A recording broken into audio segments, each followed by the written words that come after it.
नमस्कार दोस्तों, मैं मानवेंद्र आप लोगों के बीच में आज राष्ट्रपति यानी कि दोस्तों प्रेसिडेंट, यह हमारा राज व्यवस्था पॉलिटी के सब्जेक्ट से रिलेट करेंगे। इसको पॉलिटी में आता है, क्या आता है? राष्ट्रपति। और दोस्तों राष्ट्रपति के बारे में आज आप लोगों को बहुत अच्छे से पढ़ाया जाएगा। आप लोगों को जो आज पढ़ाया जाए उसको आप लोग एक कॉपी पेन लेकर के नोट्स ज़रूर बनाएं, क्योंकि दोस्तों यह जो लेवल आपको पढ़ाया जा रहा है यह यूपीएससी लेवल का पढ़ाया जा रहा है। दोस्तों अन्य जो छोटी नौकरियां हैं उसमें तो कवर हो ही जाएगा। यदि आप बड़ी सिविल सर्विस या इंडियन एडमिनिस्ट्रेटिव सर्विस IAS की तैयारी भी कर रहे हैं दोस्तों, तो आप लोग उसके लिए भी सक्षम होंगे इसको पढ़ने के बावजूद। चलिए दोस्तों, और उससे पहले एक निवेदन है, जो हमारे नए व्यूअर्स हैं हमारे चैनल को सब्सक्राइब, लाइक और शेयर ज़रूर करें। और टेलीग्राम चैनल की लिंक हमारे डिस्क्रिप्शन बॉक्स में मिल जाएगी, तो उसको भी ज्वाइन कर लीजिए दोस्तों। तो चलते हैं दोस्तों, आज हम प्रेसिडेंट यानी कि राष्ट्रपति के बारे में चर्चा करेंगे। राष्ट्रपति जो है, राष्ट्रपति संविधान के भाग 5 में, संविधान के भाग 5 में 52 से 78 तक, अनुच्छेद 52 से जो 78 दिए गए हैं, संविधान का जो भाग 5 है उसमें 52 से लेकर के 78 तक में आपको संघ की कार्यपालिका जो होती है, जिसमें होता है राष्ट्रपति, उपराष्ट्रपति, प्रधानमंत्री और महान्यायवादी। यह 4 लोग शामिल होते हैं संघ की कार्यपालिका में दोस्तों। और जो राष्ट्रपति होता है उसका विवरण आपको अनुच्छेद 52 में कहा गया है कि वह भारत का प्रथम नागरिक होता है और वह एकता, अखंडता एवं सुदृढ़ता का प्रतीक होता है। यह अनुच्छेद 52 में कहा गया दोस्तों। हम बताते हैं आपको राष्ट्रपति के बारे में। राष्ट्रपति जो है वह किसमें दिया गया है, कहाँ पर वर्णन है? चलिए दोस्तों, राष्ट्रपति का जो वर्णन है वह भाग 5 में, यह राष्ट्रपति का भाग 5 में नहीं, सॉरी दोस्तों, संघ की कार्यपालिका। पहले तो आपको संघ की कार्यपालिका का वर्णन बताएंगे, बाकी है तो वह 52 से 78 तक में राष्ट्रपति का ही विवरण दिया गया है। लेकिन संघ की कार्यपालिका का वर्णन जो है, संघ की कार्यपालिका, संघ की कार्यपालिका, इसका विवरण जो आपको मिलेगा दोस्तों संविधान के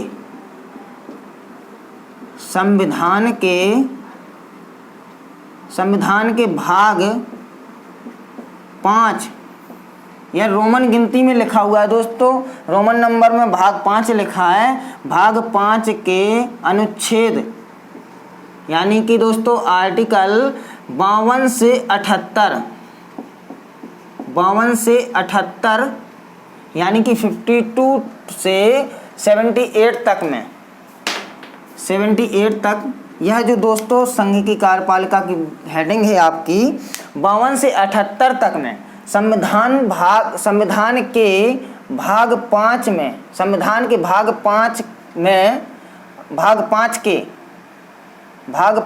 के अनुच्छेद 52 से 78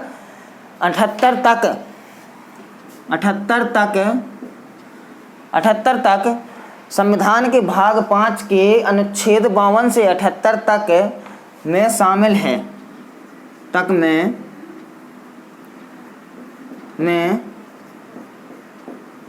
शामिल है, जिसमें दोस्तों संघ की कार्यपालिका में कौन कौन होता है और कौन नहीं होता है, यह आपको हम बताएंगे। देखिए दोस्तों, संघ की कार्यपालिका में जो होते हैं वह कौन कौन होते हैं, इसमें शामिल है संघ की कार्यपालिका में 52 से 78 तक में इसका वर्णन दिया गया है दोस्तों। वर्णन दिया गया, क्या दिया गया है? तक में वर्णन है, संघ की कार्यपालिका का वर्णन है। ठीक है दोस्तों, यहाँ पर विवरण मिलेगा या वर्णन, दोनों बात हैं इसमें। यानी कि दोस्तों संघ की कार्यपालिका में, यह आपको दूसरा पॉइंट बनाए दे रहे हैं। इसमें राष्ट्रपति, इसमें दोस्तों कौन कौन होते हैं? इसमें दोस्तों होते हैं राष्ट्रपति यानी कि दोस्तों प्रेसिडेंट, वाइस प्रेसिडेंट, उपराष्ट्रपति, प्रधानमंत्री, प्राइम मिनिस्टर, प्रधानमंत्री और दोस्तों महान्यायवादी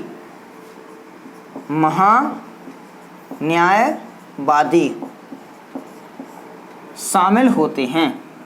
क्या होते हैं इसमें? शामिल होते हैं। दोस्तों यह बहुत ही अच्छे पॉइंट हैं, इनको भूल मत जाना, यह दूसरा पॉइंट हो जाएगा। और अब हम आपको राष्ट्रपति के बारे में बताएंगे कि यह कौन से अनुच्छेद के तहत कहा गया। थोड़ा सा पसीना साफ कर लें दोस्तों। अब राष्ट्रपति की चर्चा करते हैं। जो हमारा राष्ट्रपति है, जो हमारे राष्ट्रपति हैं उनके बारे में चर्चा करते हैं। राष्ट्रपति का जो पद होता है, पद के बारे में कहा गया है, यह किस में कहा गया? अनुच्छेद 52 के अनुसार, अनुच्छेद 52 के अनुसार, अनुच्छेद 52 के अनुसार, यानी कि उसमें कहा गया है, क्या कहा गया है दोस्तों? वह भारत का नागरिक है, वह भारत का प्रथम नागरिक है। राष्ट्रपति यानी कि वह से तात्पर्य है राष्ट्रपति भारत का प्रथम नागरिक है दोस्तों। क्या है? प्रथम नागरिक है। राष्ट्रपति भारत का प्रथम नागरिक है। और एक चीज़ और कही गई है कि राष्ट्रपति भारत का प्रथम नागरिक है और यह राष्ट्र की एकता, अखंडता और सुदृढ़ता का प्रतीक है। यह राष्ट्र की एकता, अखंडता और सुदृढ़ता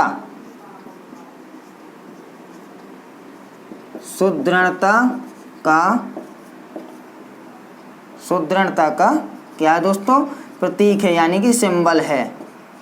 ठीक है दोस्तों, यही आपके पहले तो पॉइंट रहेंगे। अब हम आपको बताएंगे कि राष्ट्रपति के पद, राष्ट्रपति बनने हेतु क्या क्या योग्यताएं या अर्हताएं होती हैं दोस्तों, इसके बारे में आपको बताएंगे। आप लोग इसका स्क्रीनशॉट ले लें, फिर हम आपको इसको इरेज करके दूसरी चीज़ बता रहे हैं। संघ की कार्यपालिका संविधान के भाग 5 के अनुच्छेद 52 से 78 तक में वर्णन है। इसमें राष्ट्रपति, उपराष्ट्रपति, प्रधानमंत्री, महान्यायवादी शामिल होते हैं। राष्ट्रपति जो होता है वह अनुच्छेद 52 के अनुसार कहा गया है कि राष्ट्रपति भारत का प्रथम नागरिक है और यह राष्ट्र की एकता और अखंडता और सुदृढ़ता का प्रतीक है। अब हम दोस्तों इसके आगे चलेंगे। राष्ट्रपति के पद, राष्ट्रपति बनने हेतु क्या योग्यताएं या अर्हताएं होती हैं, इसके बारे में अब हम चर्चा करेंगे दोस्तों। लेकिन जो पढ़ाए जा रहे हैं इन पॉइंटों को आप लोग लिखते चलें। यदि लिखते चलेंगे तो बहुत अच्छा होगा। बाकी आप लोगों को मैं शॉर्टकट में बताऊंगा, शॉर्ट में आप लोगों को लिखूंगा और बोलूंगा पूरी चीज़, पूरा विस्तार आपको स्टोरी में बताया जाएगा। उसको आप लोग सुनें ध्यान से और समझते चलें। ठीक है दोस्तों, चलिए दोस्तों, तो अब राष्ट्रपति के पद की योग्यता के बारे में समझेंगे। राष्ट्रपति का पद होता है जो, उसमें क्या योग्यताएं चाहिए है या अर्हताएं क्या होनी चाहिए दोस्तों, या यानी कि दोस्तों रिक्वायरमेंट क्या रहती है राष्ट्रपति का पद पाने हेतु। यह जो है आपका अनुच्छेद आर्टिकल 58 में कहा गया है। कुछ इस प्रकार से कहा गया है कि इसके अनुसार यह कहा गया कि वह एक तो पहली बात तो वह भारत का नागरिक होना चाहिए और वह 35 ईयर्स की आयु पूर्ण कर चुका हो और उसमें दोस्तों लोकसभा का सदस्य निर्वाचित होने के लिए अर्हता या अर्हित या योग्य हो, लोकसभा का सदस्य बनने योग्य हो वह। चौथी चीज़ यह कही गई है कि वह संघ सरकार में, किसी राज्य सरकार, संघ सरकार में अथवा किसी राज्य सरकार में, या तो वह केंद्र वाली सरकार में या फिर राज्य की सरकार में, अथवा किसी स्थानीय प्राधिकरण में लाभ के पद पर ना हो। लेकिन एक और इसमें कहा गया है, एक और चीज़ कही गई है इसी के विपरीत कि एक वर्तमान राष्ट्रपति, उपराष्ट्रपति या किसी राज्य का राज्यपाल या फिर केंद्र अथवा राज्य का मंत्री लाभ के पद पर नहीं माना जाता है दोस्तों। इसी प्रकार वह राष्ट्रपति पद के लिए अर्हक उम्मीदवार होता है। हम आपको बताते हैं राष्ट्रपति के पद के लिए योग्यताएं। राष्ट्रपति पद के हेतु योग्यता, राष्ट्रपति पद हेतु योग्यता। राष्ट्रपति के पद हेतु योग्यताएं बता रहे हैं दोस्तों, इसको आप लोग ध्यान से देखते चलें और लिखते चलें, पॉइंट बाय पॉइंट समझते चलें। यह जो है यह अनुच्छेद कितने में है दोस्तों? 58 में। अनुच्छेद 58 में है, योग्यता के बारे में 58 में है। क्या है अब इसमें पहला पॉइंट आपका रहेगा, क्या रहेगा दोस्तों? वह भारत का क्या हो? नागरिक हो। वह भारत का नागरिक हो, भारत का नागरिक हो। दूसरी चीज जो रहेगी दोस्तों वह है 35 वर्ष की आयु पूर्ण कर चुका हो। यह हमारा दूसरा पॉइंट हो जाएगा। फिर इसके बाद दोस्तों तीसरा पॉइंट क्या रहेगा? तीसरा पॉइंट रहेगा जो हमारा, यह कहता है कि वह लोकसभा के सदस्य निर्वाचित होने के लिए अर्हित या योग्य हो। वह लोकसभा के सदस्य, लोकसभा का सदस्य निर्वाचित होने के लिए, लोकसभा का सदस्य निर्वाचित यानी कि दोस्तों इलेक्ट होने के लिए चुनाव के द्वारा जो होता है, चुनाव से निर्वाचित होने के लिए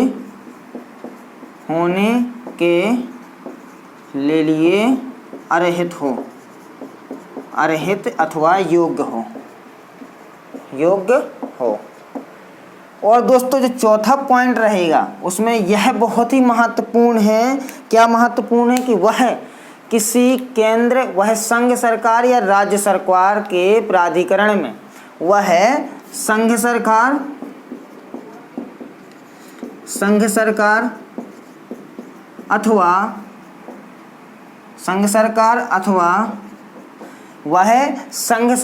अथवा राज्य सरकार में अथवा किसी स्थानीय राज्य सरकार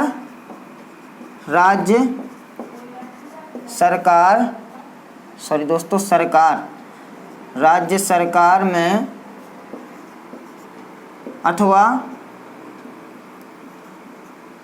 अथवा किसी अन्य प्राधिकरण, किसी अन्य स्थानीय प्राधिकरण या किसी राज्य का राज्यपाल या किसी राज्य का स्थानीय सरकार में, यहाँ प्राधिकरण या किसी प्राधिकरण में लाभ के पद पर ना हो। राज्यपाल तो होता है, उसमें कोई दिक्कत नहीं।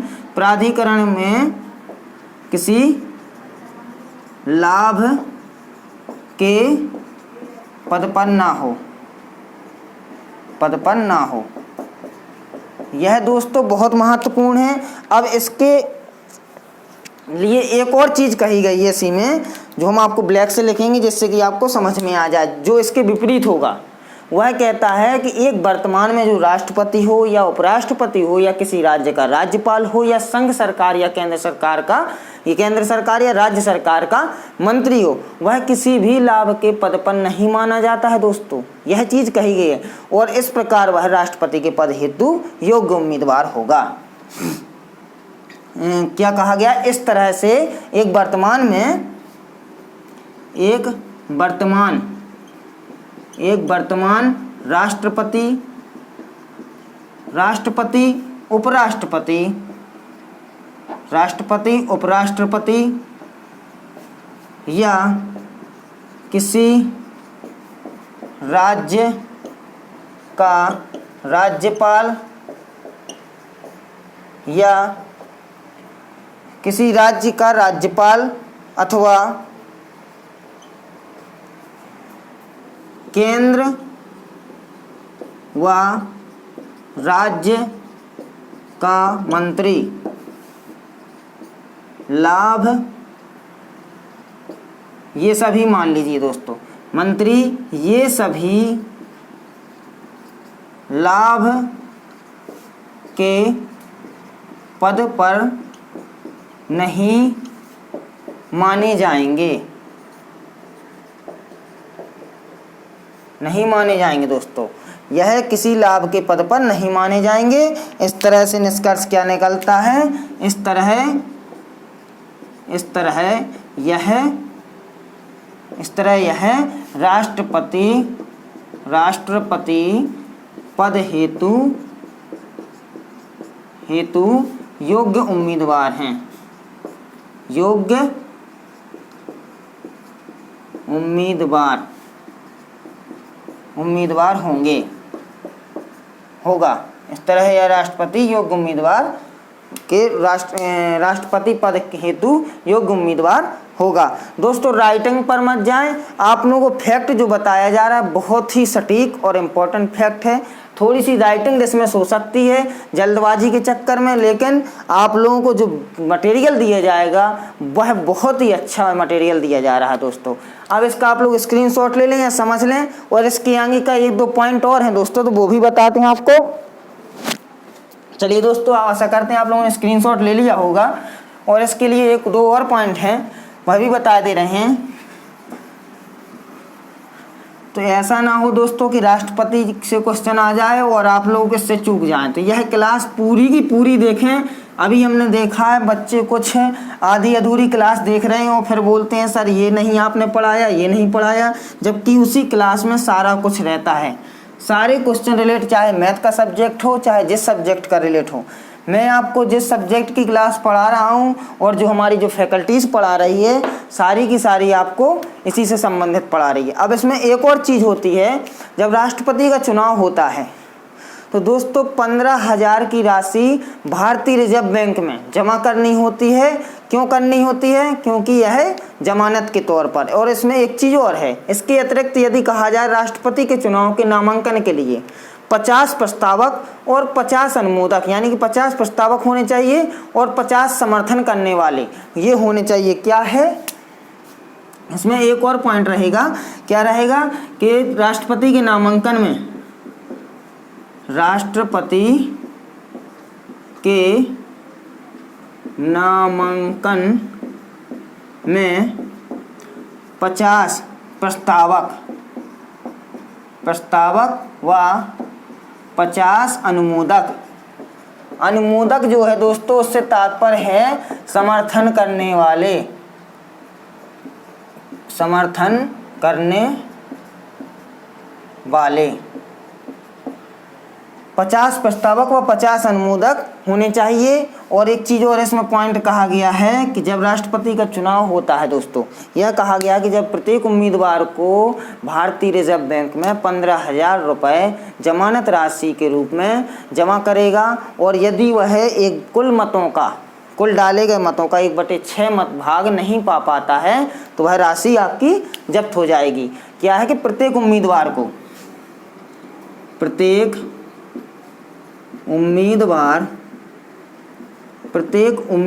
को जमानत के रूप में भारतीय रिजर्व बैंक RBI, दोस्तों RBI की चर्चा चल रही है, रिजर्व बैंक RBI में 15,000 रुपये की राशि जमा करनी होती है। और एक और इसमें फैक्ट है कि यदि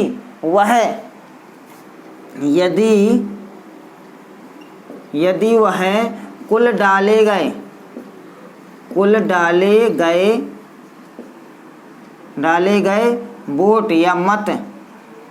वोट या हिंदी में दोस्तों मत, कुल डाले गए वोटों की संख्या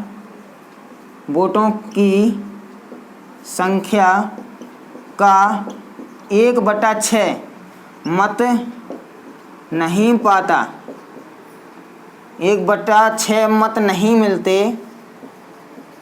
मिलते तो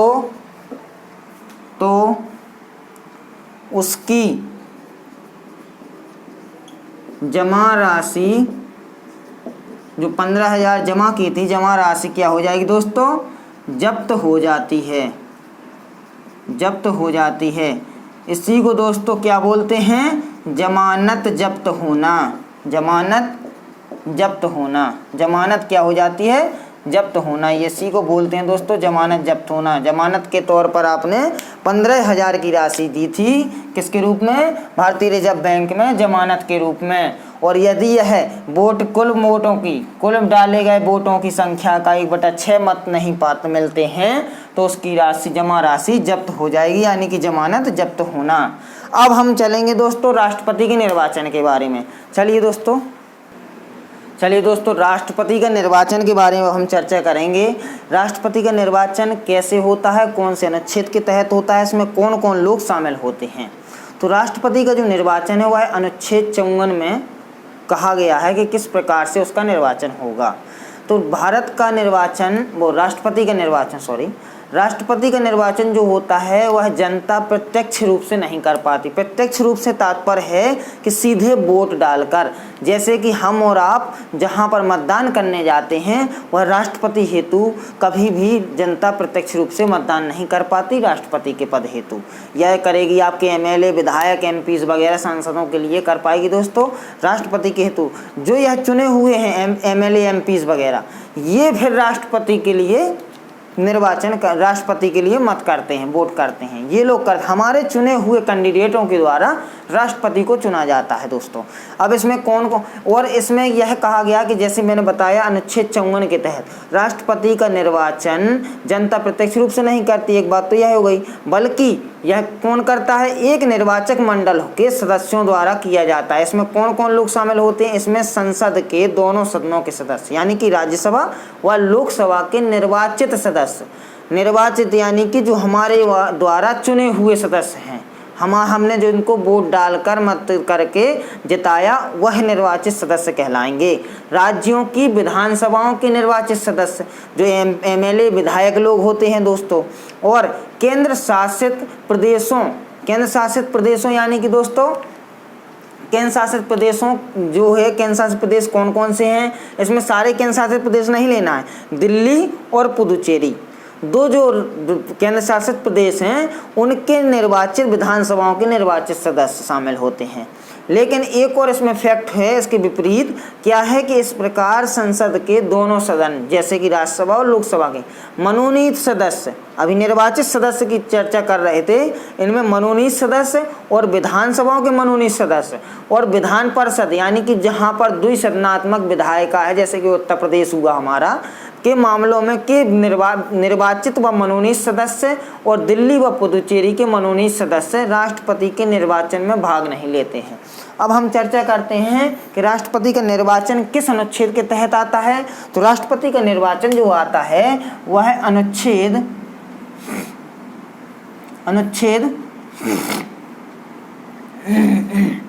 54 के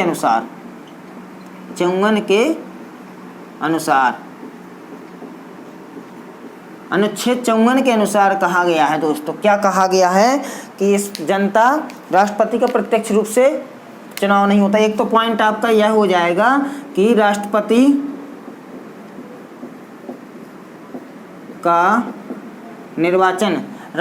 का निर्वाचन जनता प्रत्यक्ष रूप से नहीं करती है। निर्वाचन जनता प्रत्यक्ष रूप से नहीं करते। दूसरा पॉइंट हो जाएगा जो आपका दोस्तों, दूसरा क्या हो जाएगा इसमें, बल्कि इसे कौन करता है, इसमें कुछ निर्वाचक मंडल के सदस्य होते हैं, निर्वाचक मंडल के सदस्यों द्वारा उसका निर्वाचन किया जाता है। निर्वाचक मंडल के निर्वाचक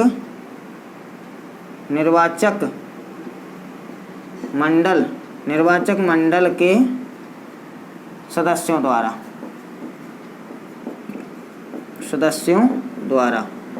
किया जाता है।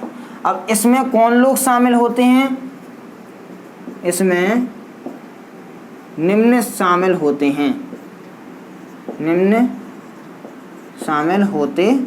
हैं।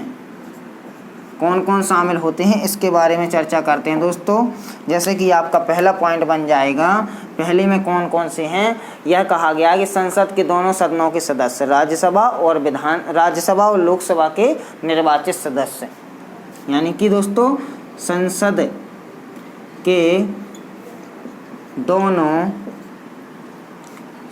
के दोनों सदन यानी कि राज्यसभा और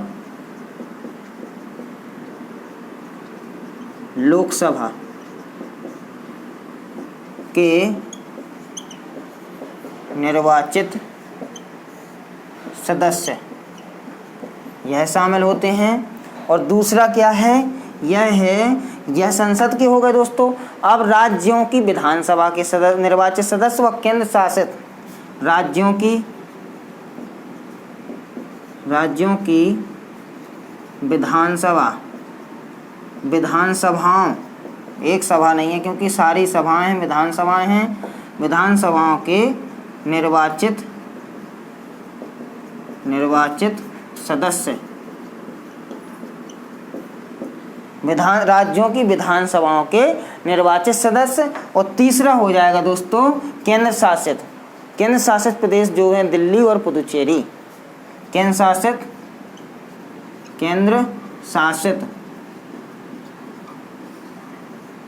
शासित प्रदेश कौन कौन से हैं दोस्तों, दो ही लेना है तो बहुत से, दिल्ली व पुदुचेरी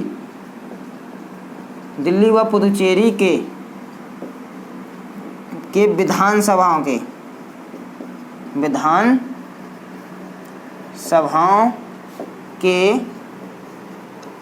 निर्वाचित इलेक्टेड यानी कि दोस्तों सदस्य। इसको आप लोग लिख लें, फिर इसके आगे का एक और फैक्ट बताएंगे दोस्तों, इसका स्क्रीनशॉट ले लें। चलते हैं दोस्तों, इसका स्क्रीनशॉट ले लिया होगा आशा करते हैं। अब हम इसके बारे में एक और बताएंगे कि कौन कौन शामिल नहीं होते हैं। यहाँ पर हमने आपको निर्वाचितों के बारे में बताया, इलेक्टेड के बारे में, और कुछ होते हैं मनोनीत यानी कि जिनको दोस्तों नॉमिनेटेड किया जाता है, तो दोस्तों वह इसमें शामिल नहीं होते हैं। अब कौन कौन से शामिल नहीं होते हैं, जैसे कि आपके दिल्ली और पुदुचेरी जो केंद्र शासित प्रदेश हैं, इसकी विधानसभाओं के आपको निर्वाचित सदस्य तो शामिल होते, लेकिन मनोनीत सदस्य नहीं शामिल होते। इसी प्रकार से राज्यों की विधानसभाओं के भी मनोनीत सदस्य नहीं होते, चाहे वह, और विधान परिषदों के भी दोस्तों, विधान परिषद के तो दोस्तों निर्वाचित व मनोनीत दोनों ही नहीं शामिल होते। और संसद के दोनों सदन के आपको अब बताते हैं इसमें कौन शामिल नहीं होते। इसमें कौन कौन शामिल नहीं होते, यह दोस्तों फैक्ट टाइप का है, समझ लें। आप लोग इसको अच्छे से समझ लीजिए कौन कौन शामिल नहीं होते हैं इसमें। जैसे कि पहला है संसद के दोनों सदनों के संसद के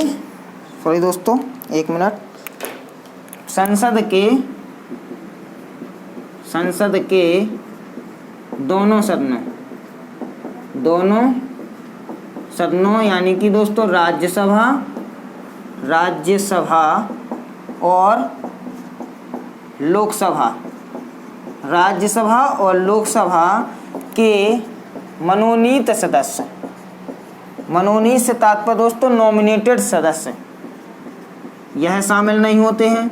यह हेडिंग आपको लिख दी है डायरेक्ट। और दूसरे विधानसभाओं के व विधानसभाओं के मनोनीत सदस्य, राज्यों की विधानसभाओं के, राज्यों की विधानसभाओं के, राज्यों की विधानसभाओं के मनोनीत सदस्य। दोस्तों बार बार यही कह रहे हैं, यही आपसे रिक्वेस्ट कर रहे हैं, राइटिंग पर मत जाएं, बस फैक्ट पर जाएं और मेरी आवाज़ को सुनते चलें और देखते चलें। आपको बस इससे बाहर, राष्ट्रपति के बाहर इससे क्वेश्चन नहीं आएगा, ये मेरी गारंटी रहेगी दोस्तों। तीसरा क्वेश्चन, जो तीसरा रहेगा फैक्ट क्या रहेगा, यह राज्यों की विधानसभाओं के हो गए। अब आती बात राज्यों के विधान परिषद, जो विधान परिषद होते हैं, राज्य विधान परिषद, राज्य विधान परिषद, परिषदों या फिर परिषद या परिषदों, इसमें दोस्तों क्या होता है, द्विसदनात्मक प्रणाली जहां पर होती है,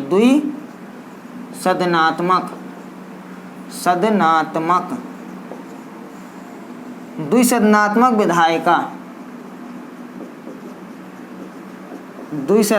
विधायिका के निर्वाचित, यहाँ पर दोनों हैं दोस्तों, इलेक्टेड और नॉमिनेटेड, निर्वाचित व मनोनीत सदस्य,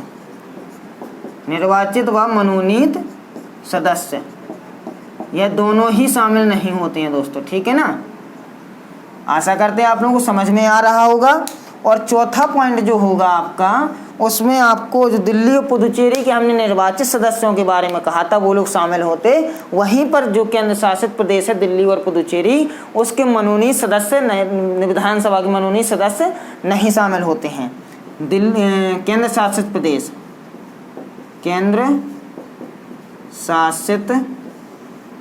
प्रदेश कौन कौन से, दिल्ली व पुदुचेरी के विधानसभाओं के मनोनीत सदस्य,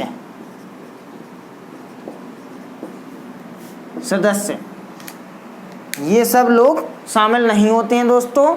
और इसी में इसको ब्लैक से लिखे दे रहे हैं, मतलब ये चारों पॉइंट जो दिए गए हैं, ये सभी राष्ट्रपति के निर्वाचन में शामिल नहीं होते हैं। यह ऊपर भी लिख दिया दोस्तों और नीचे भी लिख दिया है, आप लोग समझ जाएं कि ये चारों के चारों पॉइंट है जो एक से लेकर के 4 पॉइंट हैं जो आपके फैक्ट दिए गए हैं, 1 से 4 तक के फैक्ट हैं, ये दोनों तीनों चारों के चारों इसी के लिए हैं कि शामिल नहीं होते हैं, ठीक है दोस्तों। अब जो है एक चीज़ और कहा गया है कि अपने यहाँ पर भारत में क्या होता है कि एक ही व्यक्ति चाहे जितनी बार राष्ट्रपति बन सकता है, चाहे जितनी बार वह निर्वाचित हो सकता है, लेकिन अमेरिका में क्या है, वहाँ पर एक व्यक्ति 2 बार से अधिक बार राष्ट्रपति नहीं बन सकता। एक व्यक्ति केवल 2 बार राष्ट्रपति बन सकता है अमेरिका में, इसके बाद नहीं वह राष्ट्रपति बन सकता। जबकि भारत में ऐसी कुछ वो नहीं है कि आप कब तक करेंगे। इसके बाद में हम राष्ट्रपति के कार्यकाल के बारे में भी बताएंगे। उससे पहले एक चीज़ और बताना चाहेंगे, इसका फैक्ट एक और है, अनुच्छेद 55 में एक और चीज़ कही गई है, यह 54 में कहा गया, 55 में एक चीज़ कही गई है, वो भी आपको बताते हैं। देखिए दोस्तों, अनुच्छेद 55 में क्या कहा गया है। अनुच्छेद 55 है जो ये सॉरी निर्वाचन तो हो गया।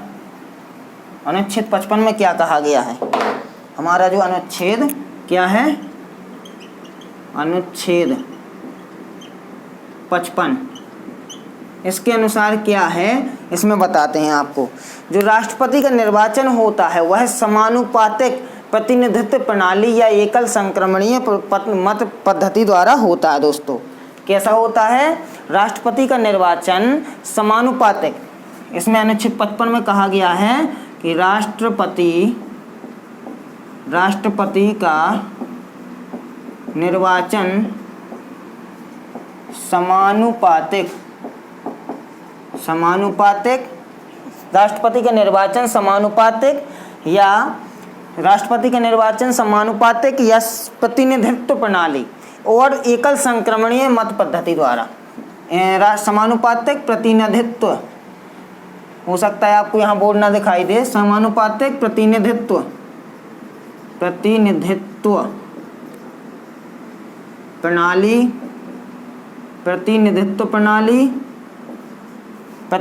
प्रणाली और एकल संक्रमणीय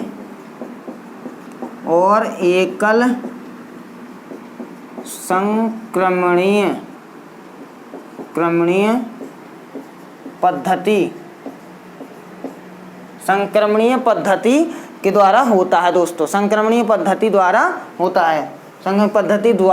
है।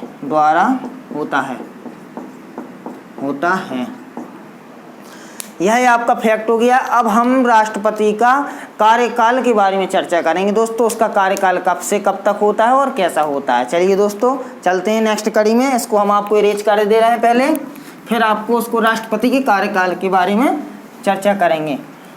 ठीक है दोस्तों, चलते हैं दोस्तों राष्ट्रपति के कार्यकाल के बारे में।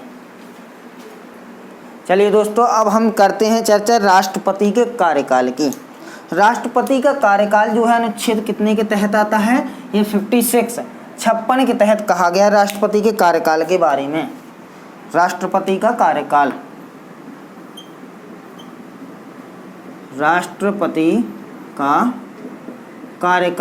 कब तक होता है, क्या होता है इसमें, इस सारी आपको जानकारी दोस्तों मिलेगी इसी में। राष्ट्रपति का कार्यकाल यह किस अनुच्छेद के तहत है? अनुच्छेद 56। राष्ट्रपति के कार्यकाल का वर्णन जो है अनुच्छेद 56 में वर्णन है। अनुच्छेद 56 में वर्णन है दोस्तों। यह राष्ट्रपति के कार्यकाल का किसमें? अनुच्छेद 56 में वर्णन है। चलिए दोस्तों अब हम चर्चा करते हैं कि राष्ट्रपति का कार्यकाल कब से कब तक और कितना होता है। तो राष्ट्रपति के पद का जो कार्यकाल होता है उसके पद धारण करने की तिथि से 5 वर्ष तक होता है। उसका जो पद धारण करने की तिथि होती है उससे कितना होता है? 5 वर्ष तक होता है। पहला पॉइंट आप लोग लिख लें कि उसके पद धारण करने की तिथि से, उसके पद धारण करने की तिथि से 5 वर्ष तक होता है। 5 वर्ष तक होता है। लेकिन दोस्तों एक और चीज़ कहा गया है इसमें। क्या कहा गया है? हालांकि यदि वह अपनी पदावधि में किसी भी समय वह अपनी पदावधि में किसी भी समय अपने त्यागपत्र दे सकता है। किसको सौंपता है? वह उपराष्ट्रपति को देता है। वह दूसरा पॉइंट रहेगा हमारा, क्या रहेगा? वह 5 वर्ष के पूर्व अपना त्यागपत्र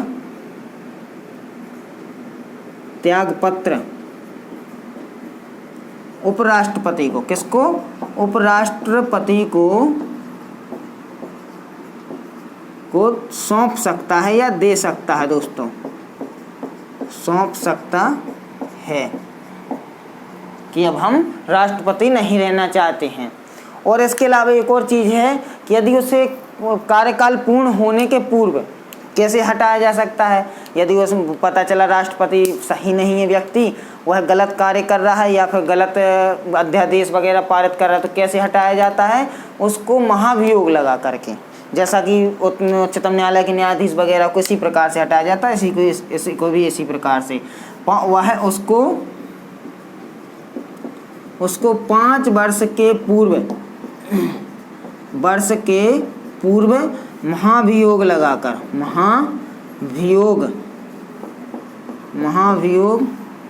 लगाकर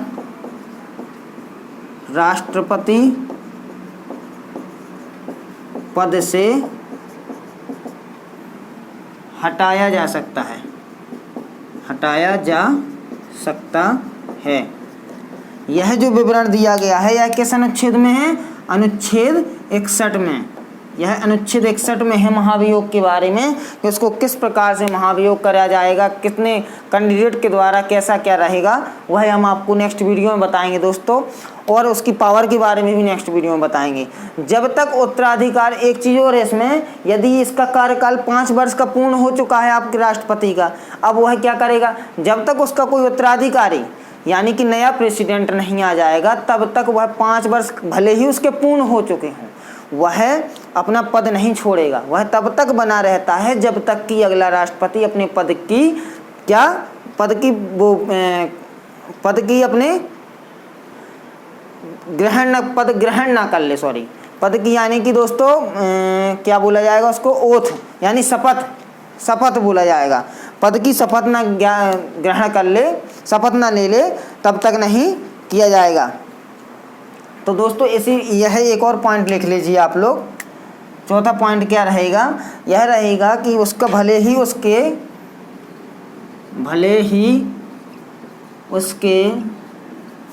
5 वर्ष पूर्ण हो जाएं,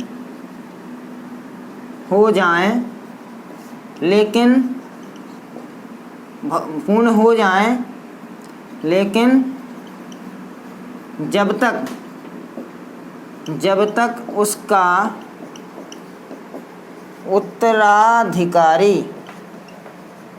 जब तक उसका उत्तराधिकारी अपना पद ग्रहण ना कर ले तब तक वर्तमान राष्ट्रपति जो यानी कि उस समय है वर्तमान राष्ट्रपति अपने पद का त्याग या पद को नहीं छोड़ सकता, पद को छोड़ नहीं सकता चाहे उसका कितना भी हो जाए दोस्तों। और एक चीज़ और हमारे यहाँ पर हमने पहले ही बता दिया कि वह एक राष्ट्र इस पद पर पुनः राष्ट्रपति निर्वाचित हो सकता है कितने भी बार चाहे। और जबकि यह राष्ट्रपति अमेरिका में है कि एक व्यक्ति 2 बार से अधिक राष्ट्रपति नहीं बन सकता है। यह हमारे यहाँ पर कहा गया है कि चाहे कितनी बार राष्ट्रपति वह पुनर्निर्वाचित हो सकता है। और यदि हमारे अभी रामनाथ कोविंद जी हैं और हो सकता है इनके 5 वर्ष पंचवर्षीय कार्यकाल पूरा हो जाए, फिर पुनः यह राष्ट्रपति पुनः निर्वाचित भी हो सकते हैं दोस्तों। ऐसा नहीं है कि नहीं हो सकते। जैसे कि हमारे डॉक्टर राजेंद्र प्रसाद जी थे, वह 1950 से 1962 तक चले थे, तो 1950 से 52 तक उनका पद रहा। फिर 52 में उनको निर्वाचित किया गया, फिर 52 से 57 में पुनः चुनाव हुआ, तो 57 से 62 तक पहुंच गए दोस्तों। ऐसे ही मतलब निर्वाचित हो जाते हैं। जो अब तक के 2 बार के अपने कार्यकाल रखने वाले डॉक्टर राजेंद्र प्रसाद जी प्रथम ऐसे राष्ट्रपति हैं जिन्होंने 2 बार का कार्यकाल अपना पूर्ण किया है। चलिए दोस्तों, अब हमारा वैसे सारे पॉइंट हो चुके हैं। राष्ट्रपति का कार्यकाल जो है अनुच्छेद 56 के द्वारा कहा गया है, इसमें ये सब चीज़ें हो चुकी हैं। अब हम पूरा एक बार रिपीट कर देते हैं। उसके पद धारण करने की तिथि से 5 वर्ष तक होता है। क्या होता है? उसका कार्यकाल होता है। वह 5 वर्ष के अपना त्याग 5 वर्ष के पूर्व यहाँ पर है दोस्तों, थोड़ा सा लिखने में मिसप्रिंट हो गया है। 5 वर्ष के पूर्व अपना त्याग पत्र उपराष्ट्रपति को सौंप सकता है। यह आपको हाईलाइटेड कर रहे हैं। उसके पद धारण करने की तिथि से 5 वर्ष तक होता है। उसके पद धारण करने की रेड पेन दोस्तों, हाँ, उसके पद धारण करने से 5 वर्ष की तिथि तक होता है। और यदि वह 5 वर्ष के पूर्व अपना त्याग पत्र किसको देगा? उपराष्ट्रपति को सौंप सकता है। और उसको 5 वर्ष के पूर्व महाभियोग के द्वारा जो अनुच्छेद 61 में कहा लगाकर अनुच्छेद 61 में वर्णन है, राष्ट्रपति पद से हटाया जा सकता है। भले ही उसके 5 वर्ष पूर्ण हो जाएं, लेकिन जब तक उसका उत्तराधिकारी अपना पद ग्रहण ना कर ले तब तक सॉरी दोस्तों, यहाँ पर तब तक वर्तमान राष्ट्रपति अपने पद को छोड़ नहीं सकता। यहीं तक है हमारा दोस्तों। अब थोड़ा सा पसीना साफ कर लिया जाए, बहुत मेहनत लगती है। तब तक वह अपना पद छोड़ नहीं सकता है। अब आज की क्लास दोस्तों यहीं पर समाप्त करेंगे। हमारे यह राष्ट्रपति का प्रथम पार्ट यानी कि फर्स्ट पार्ट हो चुका है। आपको हम लगभग कोशिश यही रहेगी कि दूसरा पार्ट जो हम बनाएंगे उसमें पूरा आपको राष्ट्रपति समाप्त कर दिया जाए। हम बनाने को एक पार्ट में भी बना सकते थे दोस्तों शॉर्ट में, लेकिन हमें जो देना है विवरण ऐसा देना है कि आप लोगों को परीक्षा में काम आ सके और आप उस परीक्षा में सफलता प्राप्त कर सके, चाहे वह छोटी नौकरी हो या बड़ी नौकरी दोस्तों। तो इसीलिए हमारे साथ में जुड़े रहें और एक बार फिर से निवेदन करेंगे जो हमारे नए व्यूअर्स हैं हमारे चैनल को सब्सक्राइब, लाइक और शेयर जरूर करें, जिससे कि हमारे चैनल में आप लोगों को मौका मिल सके, और बेल आइकन जरूर दबाएं जिससे कि नोटिफिकेशन मिलते रहें समय समय पर क्या है हमारे चैनल में, क्या कौन सा वीडियो अपलोड हो रहा है, कौन सा वीडियो आ रहा है दोस्तों, देखते रहें इसी प्रकार से। और डिस्क्रिप्शन बॉक्स में आपको वीडियो की टेलीग्राम चैनल की लिंक भी मिल जाएगी, उसको भी ज्वाइन कर सकते हैं। तो दोस्तों आज के लिए समाप्त करते हैं यहीं पर क्लास। राष्ट्रपति का हमारा फर्स्ट पार्ट समाप्त होता है। धन्यवाद दोस्तों, थैंक यू।